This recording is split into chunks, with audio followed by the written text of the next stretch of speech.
Takeaway from my Swanee, she is. Asian and resilient in spirit she is. I look away from her back of her face and slowly twist and cleave it until she is translucent across her screen. I have to face my faults. I slide my hand on my breast and gently squeeze. Stop distracting me with these things. Put your shirt back on. She laughs the same time someone clears their throat and crosses the room. I quickly sat up, immediately screamed and blocked the view of Kenna from neither far in my house.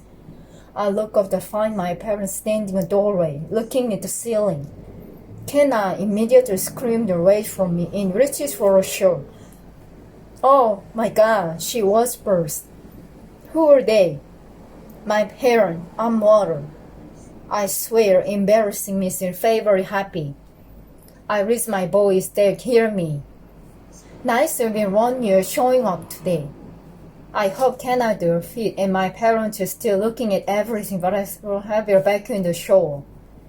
My father says, "I clear my floor when you walked in. How much money do you need?" I'm not as mortified as it probably should be right now. Maybe I'm wrongly imitating shenanigans. But Kenna isn't immune. Now that she's dressed and halfway standing behind me, my father emotion at the work we've been doing since made a lot of progress on the force. In more ways than one, my mother said, amused. Kenna buries her face against my arm. "Who's your friend, Leisure?" My mother is smiling, but she has a lot of different smiles, and mid always means something sweet. This smile is your entertained smile. Oh, this is so much fun smile. This is, I have no idea how to introduce Kenna to them. I don't even know what it means. They definitely recognize her name if I said Kenna, but I'm not exactly sure they won't recognize her face, so I'm to be pointless. This is my new employee. I need to ask Kenna how she wants to confront this.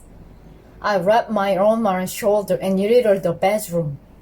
Excuses while girl coordinated a line. I stay over my shoulder. Kenna and I make the bedroom out of the view, and she looks at me wide eyes. "You can't tell them who I am," she whispers. "I can't lie to them. My mom will probably recognize you once you get better look at you. She was your sentencing, and she never forgets the face. She also knows you're back in town." Kenna looks like she's about to fall on herself. She starts to pace, and I can see the weight of the begin to return to her shoulders. She looks up at me with frightened eyes. Do they hit me? Beth Casson digs my heart, mainly because it's starting to tear up. And it's only this moment that I realize she's soon everyone knew Scotty must hate her. No. Of course they don't hate you. I realize I say the words that I don't necessarily know is true. My parents were heartbroken and Scotty died. He was important to them as the Patrick in Grace. But I'm not sure they ever got a conversation. Please speak about that opinion, Kenna. It was over 5 years ago. I can't remember what kind of conversation we were there certain on everything that happened. And we're barely discussing anymore. Kenna consider I'm processing and she grows a little panic. "Can you take me home? Can you just take, I can sneak out the back and immediately truck." Whether my parents realize Kenna is not, Kenna doesn't know what kind of people my parents are. She doesn't realize she is nothing to be concerned about. I cover her face in my hands. "Kenna, they're my parents. If they recognize you, they'll have my back no matter what. Those were calmer and a little bit. I want to answer good call for now, and I'll take you home and deal with them in the truth later." "Okay. They're good people. So are you." She nods, so I give her a quick kiss and grab her hand and lead her out of the bedroom. They're in the kitchen now, inspecting all the things Rome and I've drunk had since they released out here.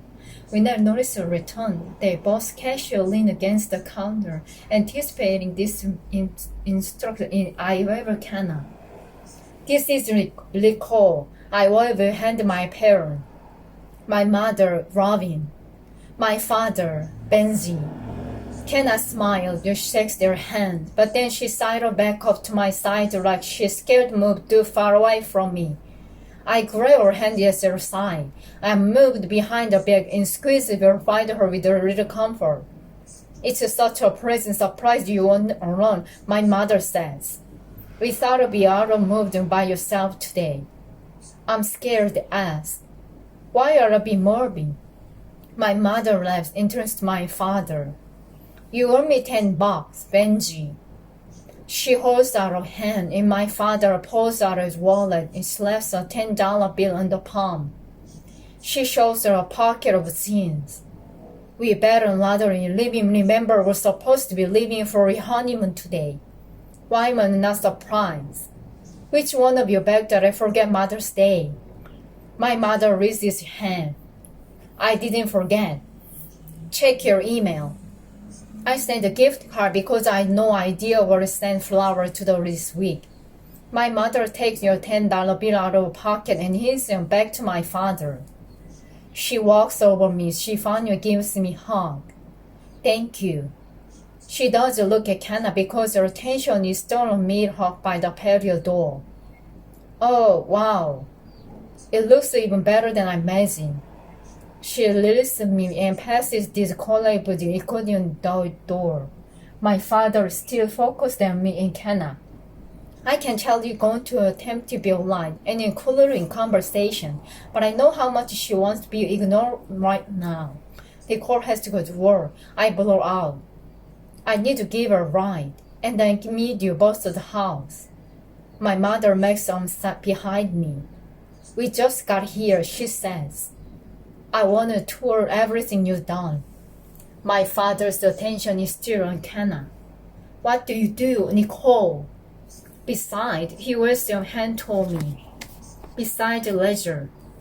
Kenna guesses quietly and said, wow. Okay. Well, I don't do.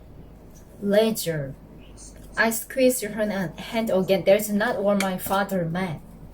But if you're being technical, I think you mean what duty other than work for me. She's looking at me blankly. Because I said you're an employee earlier, but then I just lied and said you're after go to work and you know my bar is closed on Sunday. So as soon as you have different job beside the bar, and you say you do beside, I'm rambling on into just making moments work because my parents can hear this conversation and I know they're enjoying the shit out of it. My mother's returned to my father's side and she's grinning with delight. Please take me home, can I please? I nod. Yeah, this is torture. It's such a treat for me though, my mother says. I think it might be my favorite Mother's Day yet.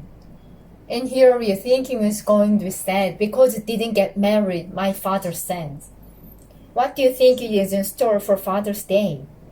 I can only imagine, my mother says. You two were mortifying. I'm almost 30. Wouldn't you stop? You're 28, my mother said. That's not almost 30. 29 is almost 30. Let's go, I say to Kenna. No, bring your dinner, my mother begged. She's not hungry. I'll leave Kenna at the door. I'll miss both of the house. We're almost to my truck when I realize I'm leaving my parents for long years. I pause and say, I'll be right back. I point to the truck so Kenna knows she can go ahead without me. I turn around and walk back to the house, and then I lean the doorway. Do not access my house. Oh, come on, my father says. We will never. I'm serious. This is my new house, and I'll be dandy to Kristen. We won't, my mother says. She will move me away. We'll guarantee her good anyway, my father says. So, our son is almost 30. I step out of the doorway in motion for them to leave. Get out. Go. I don't trust either of you. I wait from the Mijong outside and then lock the floor door. I point toward the car. I'll meet you at the house. I walk my truck and ignore their chatter. I wait for my parents to back out in the canal and both sides simultaneously. They can be a lot sometimes, I admit. Wow, that was typical of them. I glanced over the letter and she's smiling. It was embarrassing, but I kind of like them, she says. But I'm still not having dinner with them. I don't blame her. I put my truck in reverse and then point to the middle of the sea. Now that we share whatever yarn you join or sand, I want to be her close to me she can get. She slid across the sea until she was lying next to me, and I put my hand on the knee in the driveway from house. You do that a lot, she said. I do what? You point of the time. It's rude. She sounds loose than offended. I don't point of time. You do too. I know that this first night I came into the bar. It's why you kissed me, because I thought it was hot. The way you kept pointing of things. I grinned. You just said it was rude. You think rude hot? No. I think con is hot. Maybe rude is wrong term. She leans her head against my shoulder. I found your plenty sexy. Do you? I let her roll a knee and point at the mailbox. See that mailbox? Then I point at a tree. Look at that tree. I tap on my brakes to be close on the stop sign. I point the sign. Look at that, Kenna. What's that? Is that a fucking pigeon? She tosses her head and looks at me curiously. When I come to your first stop and the sign, she says, Scotty used to say that sometime. What does it mean? I shake my hand. It was just something you used to say. Patrick is the only one who rules and frees or reasoning. Even though there's no huge secret or story behind it, I still want to hold on to. Kenna doesn't press me. She just leaves out and kisses me before I pull out onto the street. She's smiling, and it feels so good to see her smile like this. I look back at the road and put my hand on her knee again. She rests her head against my shoulder, and after a quiet moment, she says, I wish I could have seen you, Scotty. I bet you two are fun together. I love that she admitted out loud. It feels good here because at some point, or going to after months past the fact, Scotty died. I think I'm at a point where his memory to be accompanied by ongoing feelings. I want to be able to talk about him people, especially with his father, in the way that doesn't make Patrick cry. We all knew Scotty, but we knew in different ways. We all carry different memories of him. I think it would be good for Patrick and Grace to get to hear the memories Kenna has of Scotty that none of them left her heart. I wish I could have seen you, Scotty, I admit. Kenna kisses my shoulder and then rests her head again. It's quiet until I leave my hand and point at a guy on the bicycle. Look at that bike. I point at a coming gas station. Look at those gas pumps. I point at a cloud. Look at that cloud.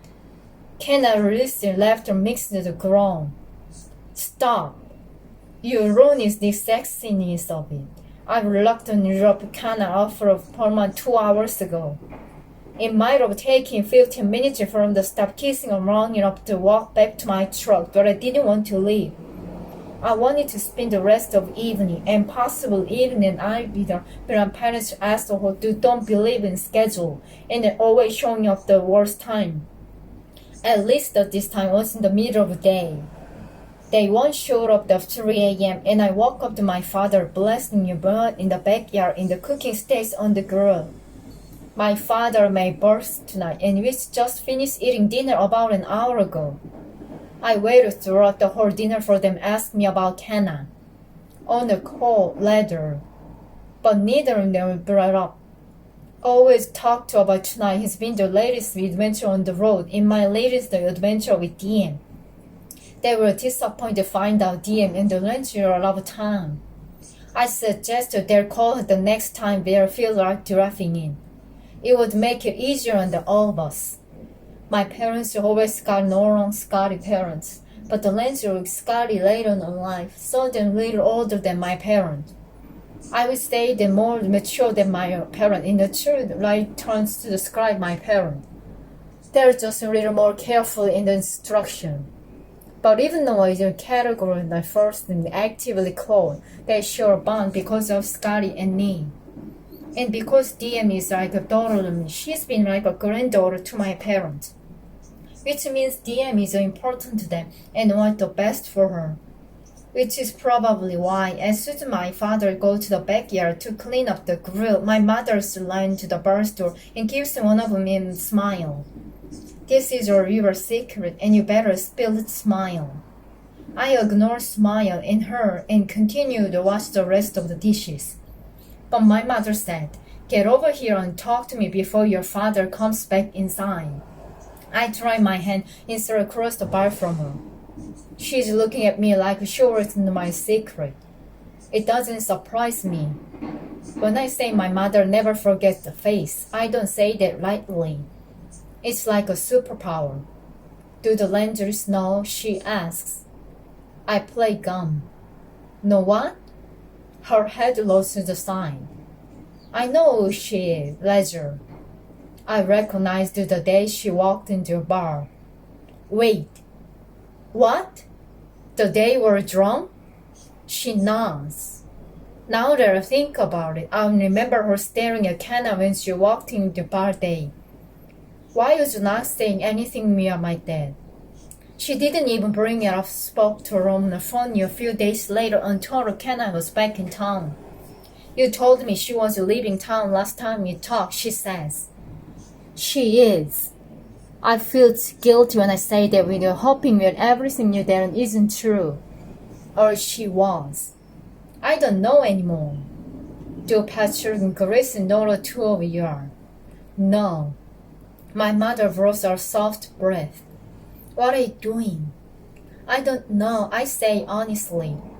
This isn't going well. I know. Do you love her? I blow a heavy, slow rush of air. I definitely don't hate her anymore. She takes a sip of wine and gives the conversation the moment to settle.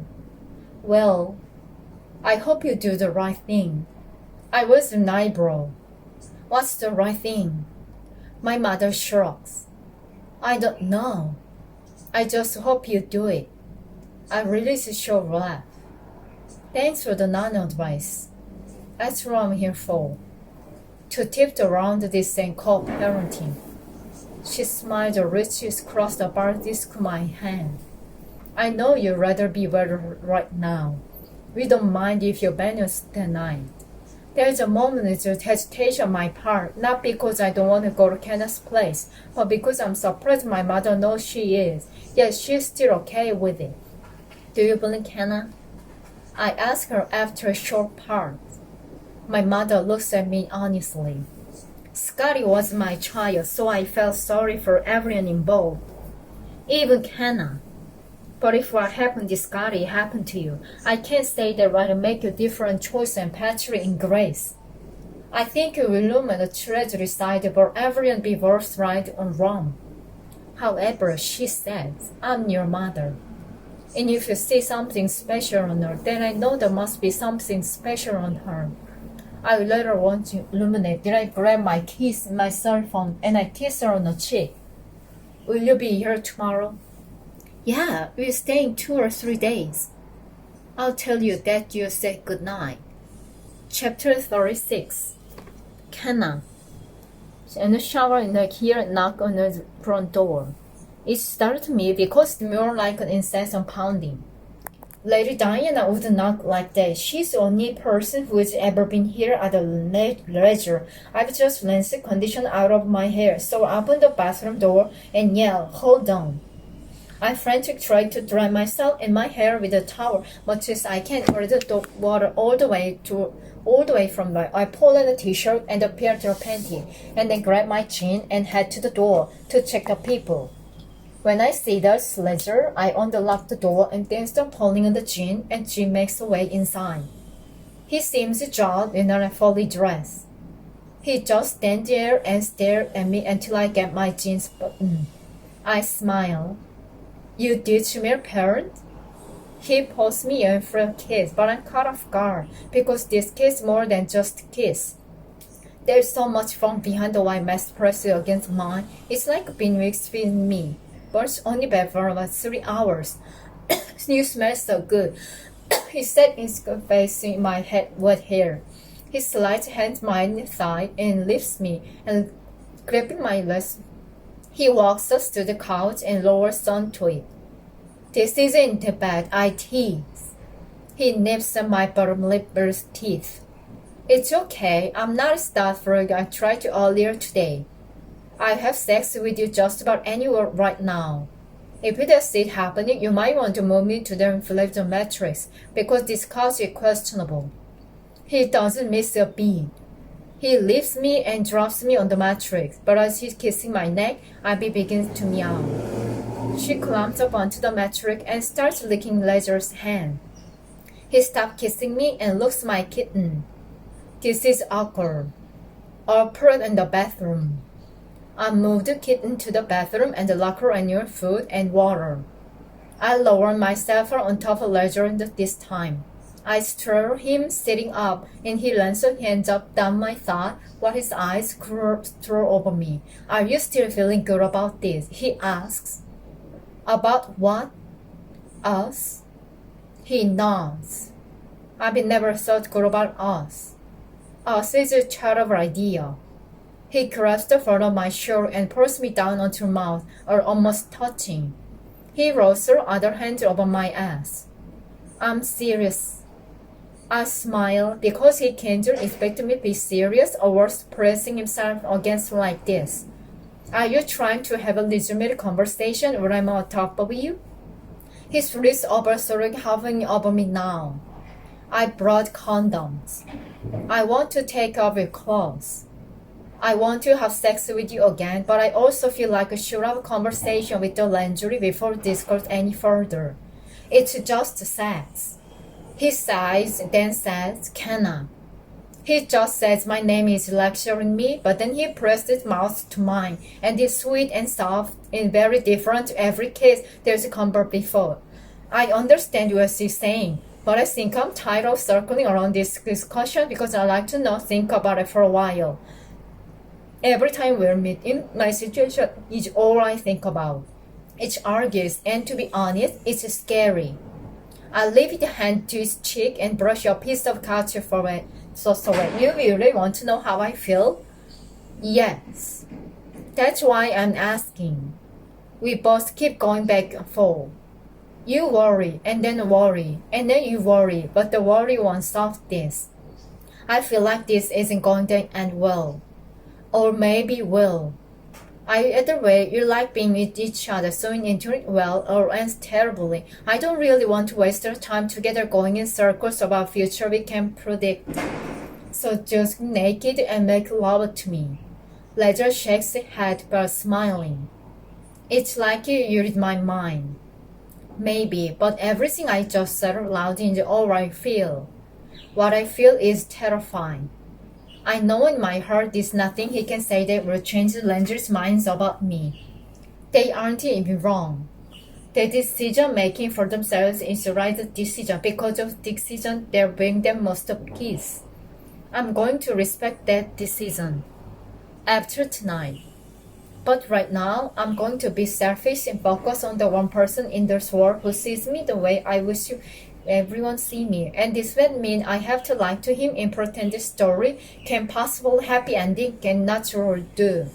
I pull off his shirt, and then my shirt is next, followed over Arjun, and then second, we are both naked and putting on the condom. I don't know why we're rushing, we're doing everything with urgency. Kissing, touching, gasping is running out of time. He kisses his way down my body until his head beats between my legs.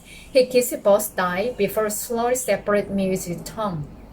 This sensation is so strong and we are hissed in the mattress and slide up it. He has to grab my thigh and pull my body back to his mouth. I reach for something to grab onto, but there's not even a blanket, so I put my hands in his hair and keep them there, moving in rhythm with his head.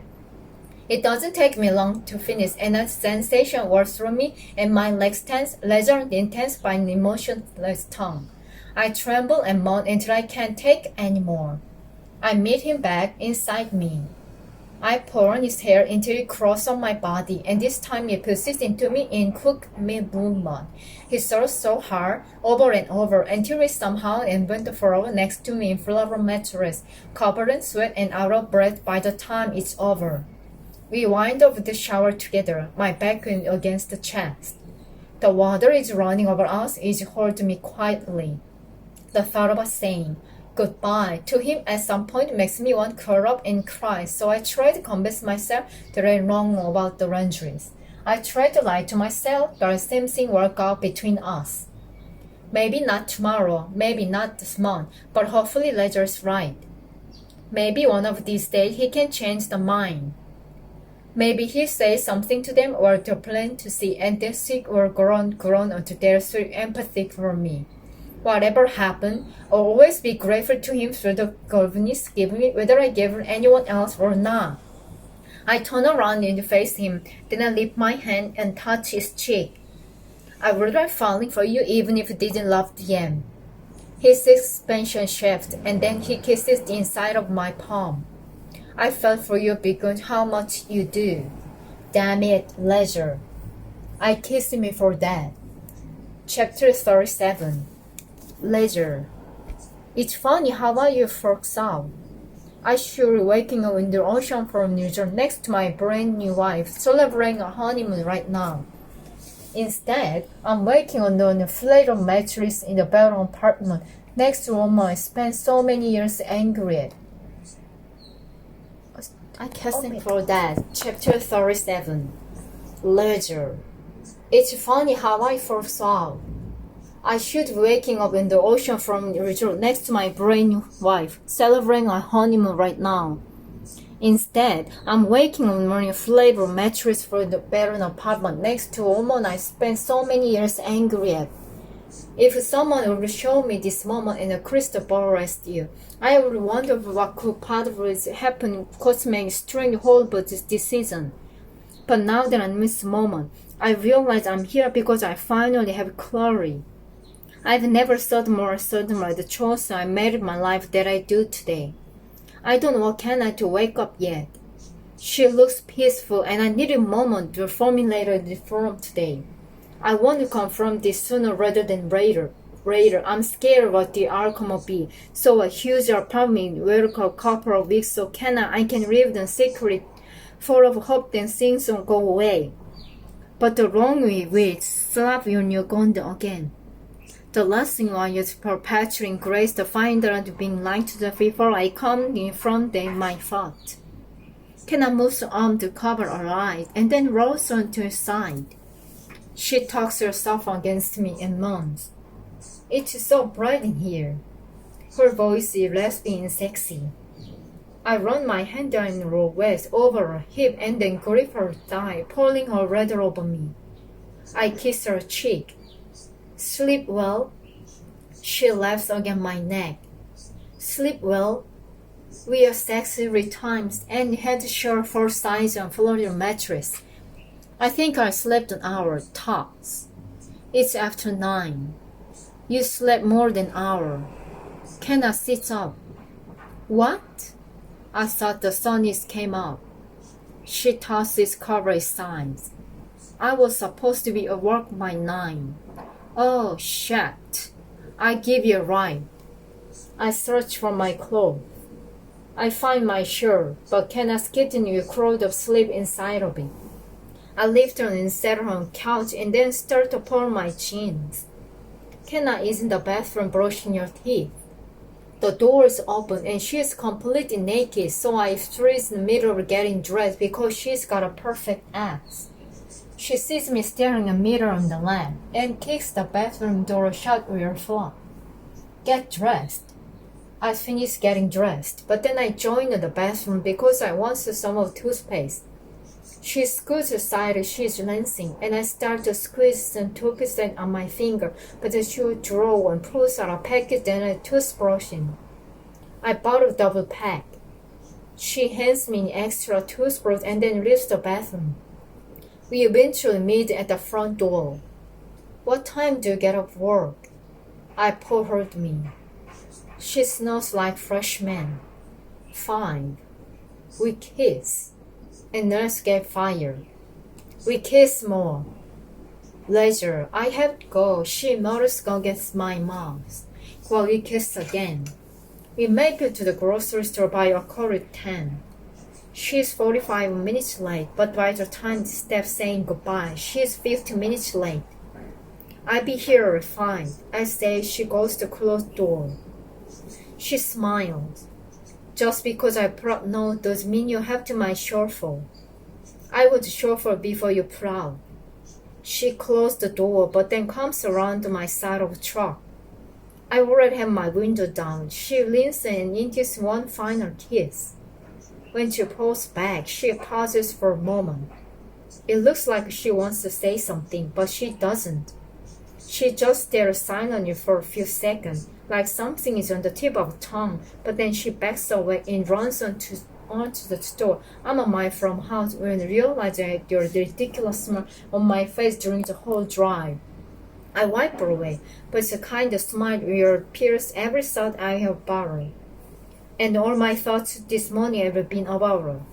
My parents' RV is occupying the entire driveway, so I park in front of the house. Chris and Patrick are back already.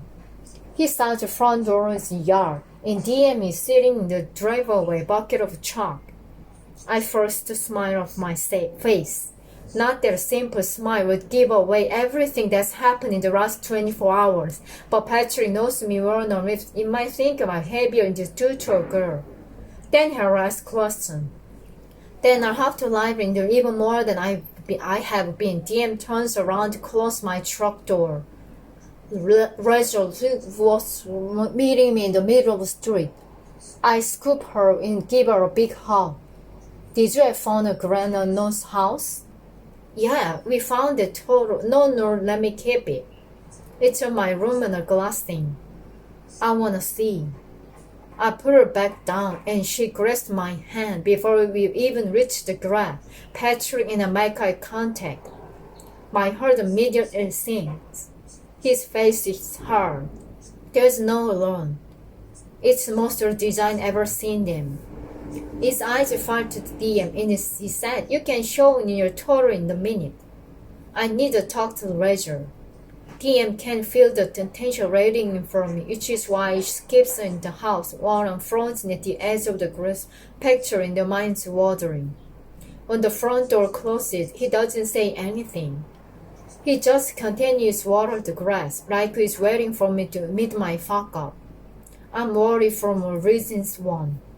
He's the means in making obvious something was wrong, but if he says something first, I could be off tomorrow. Anything could be wrong. Maybe his mother is ill or they received bad news he doesn't want to DM there. The way he's acting could be completely unrelated Kenna, so I wait from whatever is that seems so hard for me in the same. He lifts the nozzle and drops the water hose. He walks close to me and his job delivery step in the line with the pounding of my heartbeat. He stopped walking about 3 feet from me, but my heartbeat just keeps pounding. I don't like her silence between us. I can tell his father comfort me, and Patrick is not a confrontational person. The fact is not circling around what he wants to say or the wealth in concern. Something is bothering him, and it's serious. I attempt to alleviate the tension by casually saying, "When did you guys get back?" "This morning," he says. "Where were you?" He asked like he's my father and repeats my snug in the middle of the night. I don't even know what to say. I'm searching for whatever lie will fit this moment on the bed, but none of them seem to fit. I can't say why you parked in my garage, because my parents are busy in the rain. I can't say I was home, because obviously my truck hasn't been here. Patrick shakes her head. His face is filled with galaxy-sized disappointment. He was her best friend, Blazer. I try to hide my hair. I shove my hands in my pocket and look at my feet. Why is he saying this? I don't know what to say. I don't know what it knows. I don't know how you know. We saw your truck or apartment this morning. His voice is low and he's not looking at me. It's like you can't stand a person standing across from you. I was certainly a coincidence. There's someone who is in a truck just like you leaving the building, but I pulled up next to it to get a better look. I saw DM's car seat. Patrick, are you sleeping with her? His voice monotone in a flat and unnerving way. I reach an arm on my chest and squeeze my shoulder. My chest is so tight it feels like my bones are on my skirt. I think the three of us need to sit down and talk about this. Are you sleeping with her? He repeats much louder this time. I run hand by my face, frustrating. This is how it's coming to head. I just needed a few hours and I'm going to talk to them about it. It would have been so much better that way. We all long about her. I say unconvincingly because I know nothing I could right now is going to be observed by him. Now when you say angry, he really have heard of the right. His face just falls into Seth's front, his eyebrows drop her. Abby, we've been wrong? He takes a step closer to me, finally looking at me in the eyes. His expression is full of betrayal. Did you know when my son died? Did your best friend as ours did you breathing because of her? It's to escape. So angry, flow out steady breath. Patrick, it was after Patrick was a whisper. She loved Scotty. She panicked and made the wrong choice, which she pulled that choice. At what point can you stop blaming her? He chooses to answer that question with a fist. He punches me hard in the mouth. I do nothing, because I feel so guilty that I found their desire let him punch me a million more times. And I still wouldn't say hey. My father was running on my house, heading towards Patrick meet right front door. My father pushes me between us before Patrick can get an third punch. What the hell, Pat? My dad yells. Patrick doesn't look at it. He's looking at me without even an ounce to grab. I take a step forward to plead with him. I don't want a conversation to announce the hell, Pat? My dad yells. Patrick doesn't look at it. He's looking at me without even an ounce to grab. I take a step forward to plead with me. I don't want this conversation to end now. It's finally out there, but DM runs outside. Patrick doesn't see her before he tries to run to her again. For Christ's sake, my dad yells, pushing him back. Stop it! DM starts crying and she takes him a commotion. Chris reaches for her and starts to take DM in house, but DM wants me. She's reaching for me, and I don't know what to do.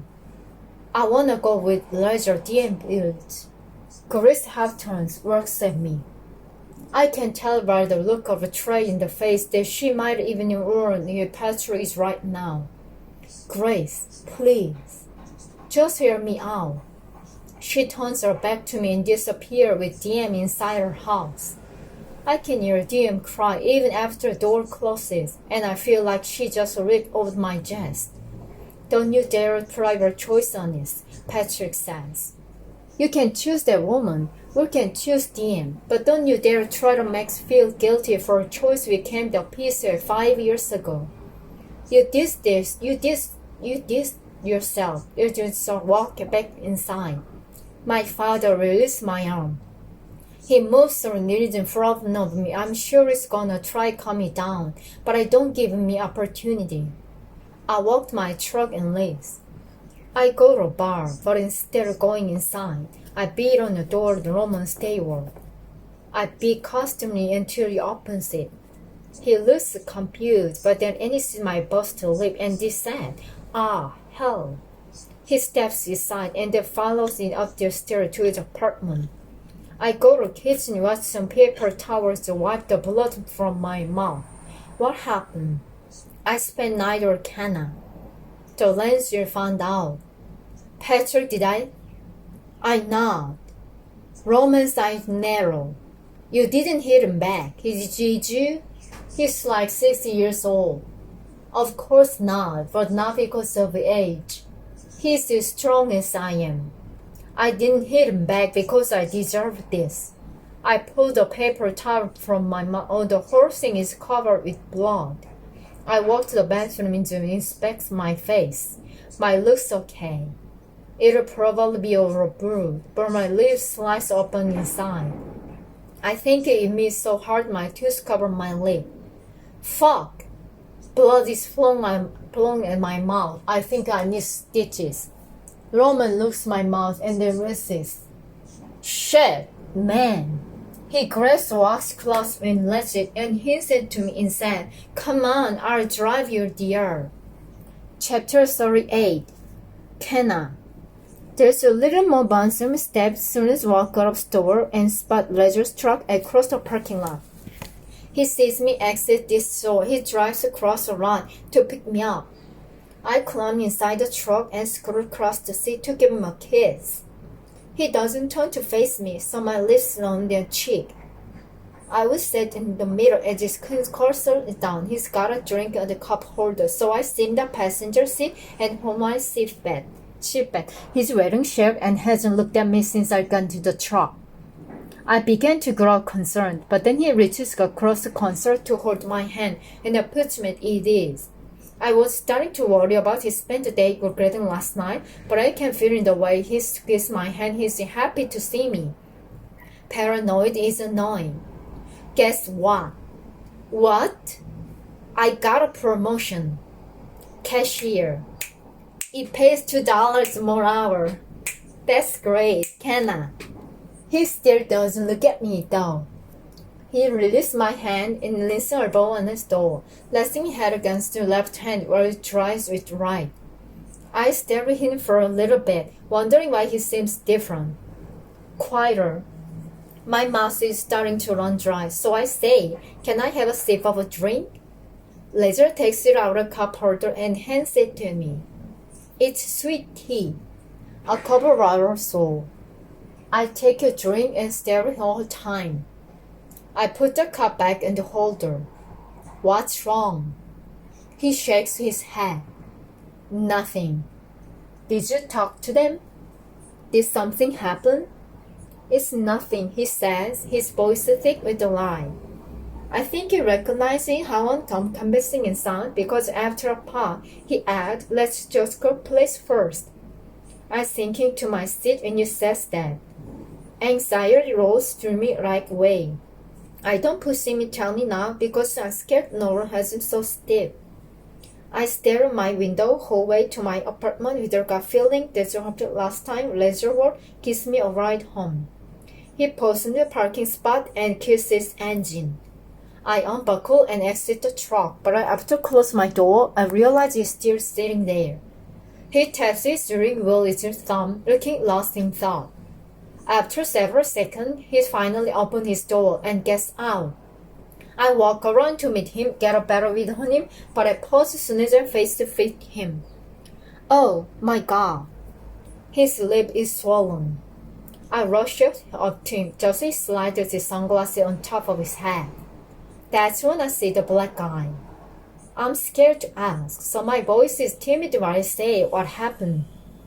He closed this gap between us and lost an arm around my shoulders, pulling me against him, yet his chin is resting on the top of my head. He just tucks me to him for a bit and then gives me a chest kiss on the side of my head.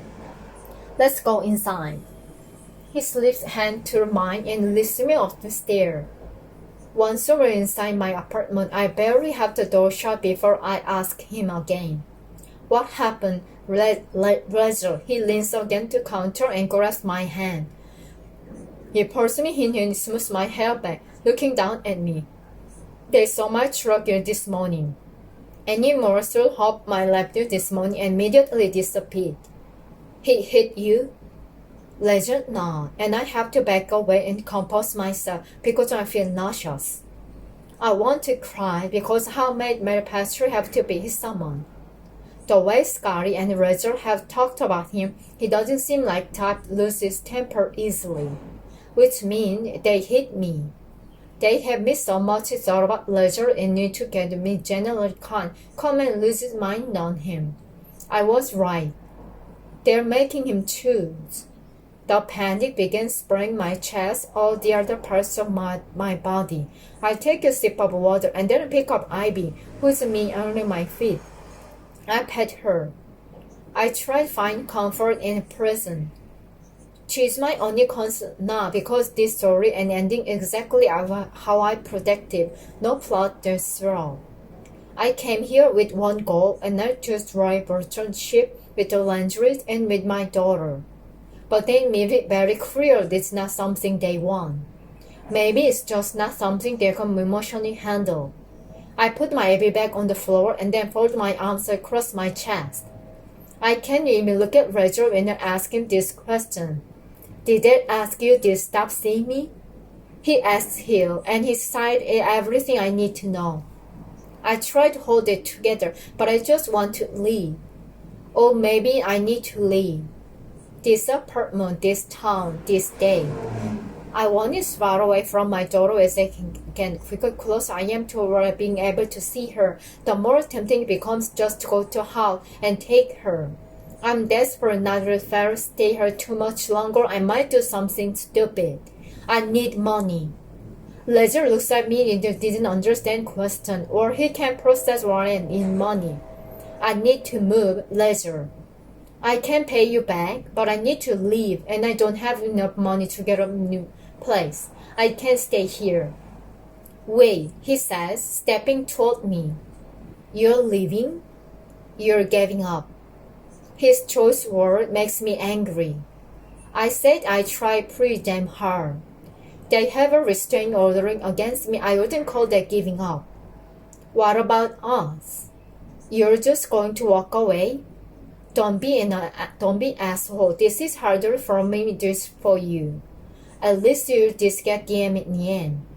He grabs my shoulder, but I look away from him. He moves him to the side of my head. He touches my face and directs my focus back to his. Kenna, don't. Please. Wait a few weeks. Let's just see what happened. We know what happened. We'll keep seeing each other's secret and fall in love, but they won't change my mind. We'll still have to live another hell of a lot world in a few weeks. Then I would just live right now.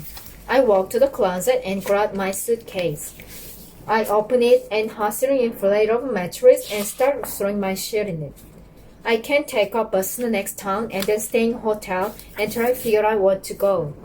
I need money, I say again. I'll pay you back every cent, Roger. I promise. Roger stopped to me and shoots my suitcase. Stop it. He makes me turn and face him by pulling me in and wrapping me up in his arm. Stop. Please. We're too late. It already hurts so bad. I press my hands against his shirt and grip it my fist. I start to cry. I can't bear the thought about not being around him, not seeing his smile, not feeling his support. I already miss him even though I'm still standing right here in his arms. But as much as the idea of leaving hurt, I think my tears are from my daughter. They are always for her. Roger. I say his name quietly and then lift my head from chest, look at him. The only thing you can do at this point is go over there and apologize to them. DM needs you. As much as her, if they can't move past what I did them, it's in your job to appear a much broken inside of them. It's your job to support them. You can't do that with me in your life. His jaw is clenched. It looks like he's trying not to cry. But it also looks like he knows I'm right. He takes a step away from me and then opens his wallet. You want my credit card? He asks, pulling it out. He removes several $20 bills too. He seems somewhat upset and mad and defeated as his anger yanks out of his wallet. He tosses his credit card and the cash on the counter and then he steps toward me, kisses me on the forehead and leaves. He slammed door as he go. I lean forward and press my elbows to the counter, and I hold my head in my hand where I cry even harder because I'm angry, hopes up. It's been well over 5 years since I happened.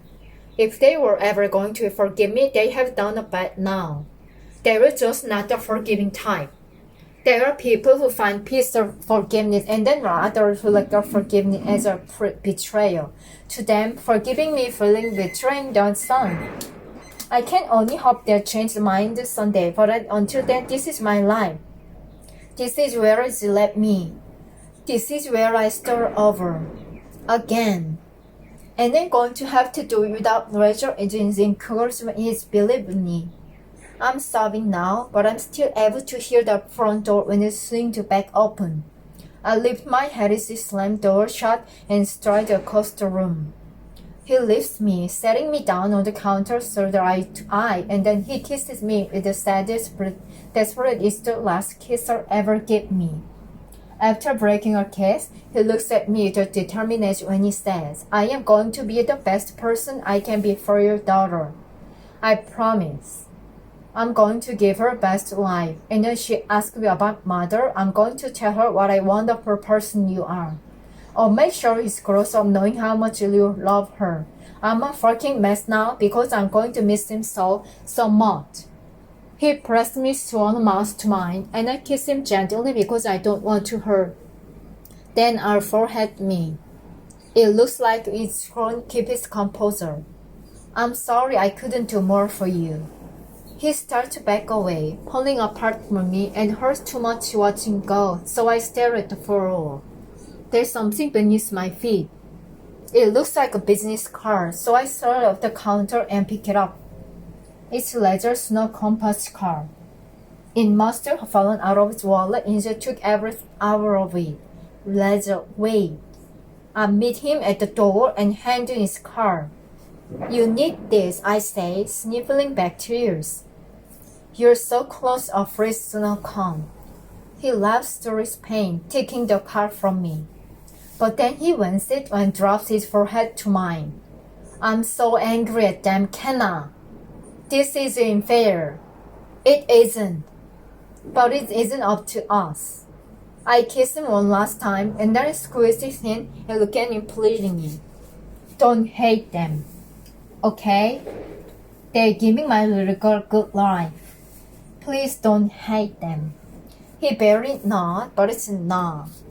When you let go of my hand, I don't want to watch him leave. I go to my bathroom and close the door. A few seconds later, I hear my apartment door shut. I slide to the floor and fall apart. Chapter 39. Later. I don't even go into my house when I got back home. I walk straight past Grace's front door and I knock. It was never a choice. DM will always be the most important girl in my life, in no matter who I am. The best doesn't mean I'm not torn the fuck right now. It's Patrick who opens the door, but Grace quickly joins him. I think the sheer feeling might be another fight. They both look surprised to see the state of my injury, but Patrick offers no apologies. I don't expect him to. I looked them both in the eye. DM wanted to show me your total. The sentence is so simple, but I'm saying so much. That sentence translates to I choose DM. Let's go next on before. Patrick asked me for a moment, but then Chris steps aside and says, she is in your bedroom. It's forgiveness and acceptance, but it's not forgiveness I really want from you. But I take it. DM is my fault when I get to her doorway. The toddler is far away from him. She's trying to coax it toward her with a green radar. So, this is your toddler, huh? DM sits up and begins to smile. Yep. She picks him up and wins in her bed. I sit down and lean against the headboard.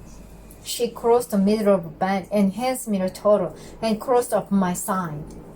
I place him on my leg and you start to crawl toward my knee. Why do you know I hit you? She's looking my lips and asks this. Sometimes doors make bad decisions. D. I said something that hurt his feeling, and he got upset. It's not his fault. It was my fault. Are you mad at him? No. Is Nolan still mad? More than likely. No one will change this subject. What's your daughter's name? DM picks him up and lays him on lap. Leisure. I laugh. You're naming your daughter after me? Yes. Because I love you. She says in the sweetest voice, and it makes my heart clench. I wish Kenna could be there with you in DM's words right now. I kiss her on top of the head. I love you too, D. I put her toddler in the corner and crawl back onto bed and stay with her until she knocks off. And then I stay roll one longer just as soon as she's asleep.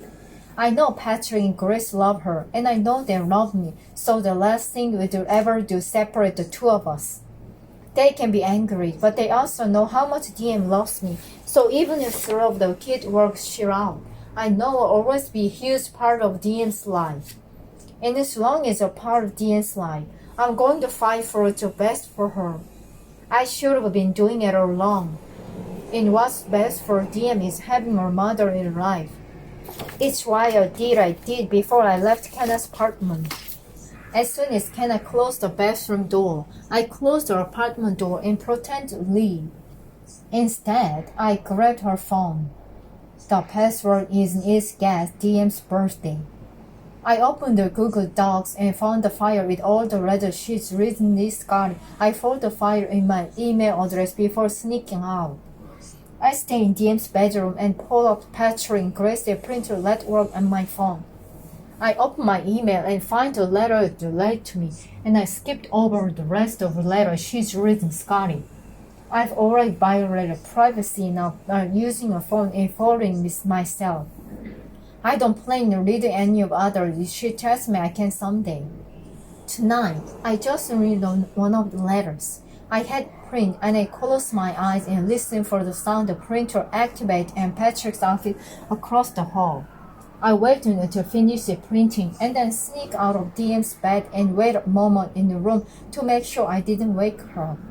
She sounded asleep, so I slept out of her room into Patrick's office.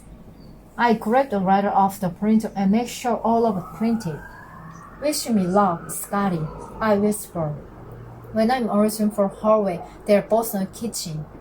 Grace is looking at her phone, and Patrick is emptying the dishwasher. They both look at the same time.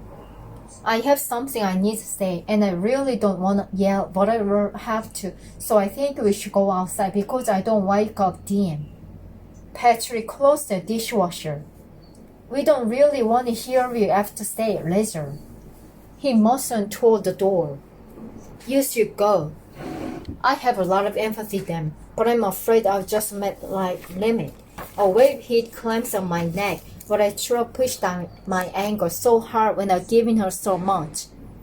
I recall the words Kenna said to me right before I left her. Please don't hate them. I've given my life to that little girl, I say. You are this to me. I'm not leaving you properly until I talk about this. I walk out the front door and wait in yard a minute passes. Baby too. I take a seat on the front patio. They're either going to call the police or they're going to come outside or they're either going to call the police or they're going to come outside or they're going to the bed and ignore me. I'll wait here until one of those three things happen. It's several minutes before I hear the door open behind me. I stand up and spin around. Patrick walks out of the house just far enough to give Grace space in the doorway. Neither in the looks or manner about what I have to say anyway. There will never be a good time for the conversation. There will never be a good time to take the side of the girl who ruined their lives. I feel like the words I'm about to say are the most important words that ever come from me. I wish I were more prepared. Kenna deserves better than have me. It might be only hope left between her and DM. I blow up a honest breath. Every day decision I make for DM. I ended my engagement with the woman I love because I sure be good enough for the little girl. That should tell you will never put my own happiness before DM. I know you both know that, and I also knew you're just trying to protect your pain cannot just actions card. But you're taking worst moment Kenna's life into making that moment who she is. That is unfair. It isn't fair, Kenna. It isn't